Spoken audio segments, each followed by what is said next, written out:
representative of, I would say, a very big pool of experts, and we were really happy. We had experts, we had observers. The role of the observers has been fundamental because, as said from the beginning, we wanted to be incredibly inclusive. And so we spoke to all the potential associations of consumers and also of representing the industry as a whole.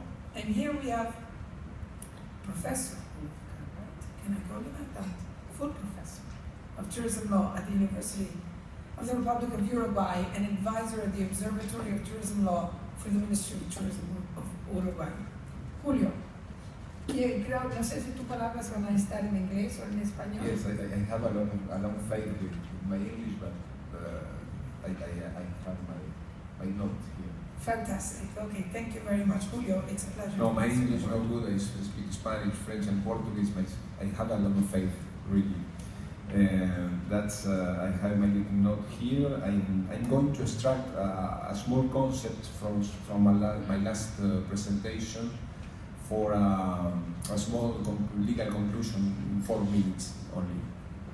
First of all, I would like to thank especially Alicia, Emily, Alejandro, and the Secretary of Committee for inviting me to work in this great project.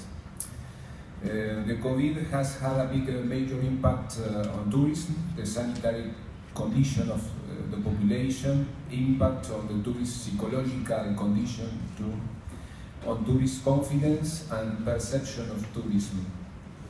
This represents a great challenge for the states. They took economic measures. Above all, there was a review of the legal system of responsibility, and this leads us hand in hand to the importance of the legal framework of each destination. The truth is that the same ease with which tourism is developed is the same ease with which the tourism can fall dramatically. According to the legal impact of the pandemic, the first thing to pay attention to is the consumer rights. COVID also exposed the vulnerability of the tourist legal system. And the third question to ask is why the tourism has so many difficulties in finding solution to the crisis.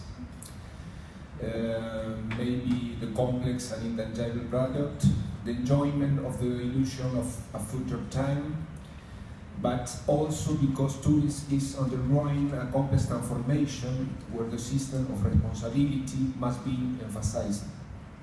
The electronic commercialization, the emergence of new players such as OTAs and electronic platforms, and the combination of various factors were the advantages overshadowed by the great risk that tourists bring to light in the commercial activity. Artificial intelligence, big data, and the need for personal data protection are determining elements. Where are these legal deficiencies? First of all, the contractual fragility that necessarily leads to the establishment of trust. The Secretary General states that people want to feel safe and cared for when they travel. And that I think is one of the reasons why the organization is promoting the International Code for the Protection of Tourists, on which we have worked together. From my point of view, the code has been an excellent working initiative beyond the different legislation and difficulties that this entails. It contains the most important elements to be taken into account when unifying rules and take substantial elements from the right of tourists, emergency situation, aspects relating to liability before, during, and after the contract in the 3 phases. In addition, it established very important aspects relating to electronic marketing of tourist services. The Internet has been a fundamental tool of tourists, but it's also true that it has further highlighted the vulnerability of tourism in all these phases. The place of fulfillment of the contract, information, and informalism are constant problem for the states.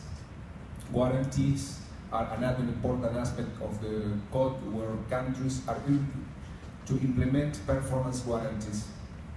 I hope that the code will be a reference for all those countries that today have dispersed legislation and that it will serve as a guide for them. I think it is a matter of governments starting to look for an adequate and clear legal framework. The watchword must be to reestablish trust. The new tourist will be a tourist with more fear, with short-term planning, and a tourist who will seek contractual security, since suppliers will also seek more secure clause in contract. Tourists will certainly change their habits, and this will lead to a change in destination proposal and offering, but also to a change in contracting as a way to regain confidence through contractual and legal changes. Conclusion, I believe that this crisis is seen as an opportunity for transformation, and the code is a great tool in this scenario. Thank you very much. Las preguntas, por favor, en español, en francés y en portugués.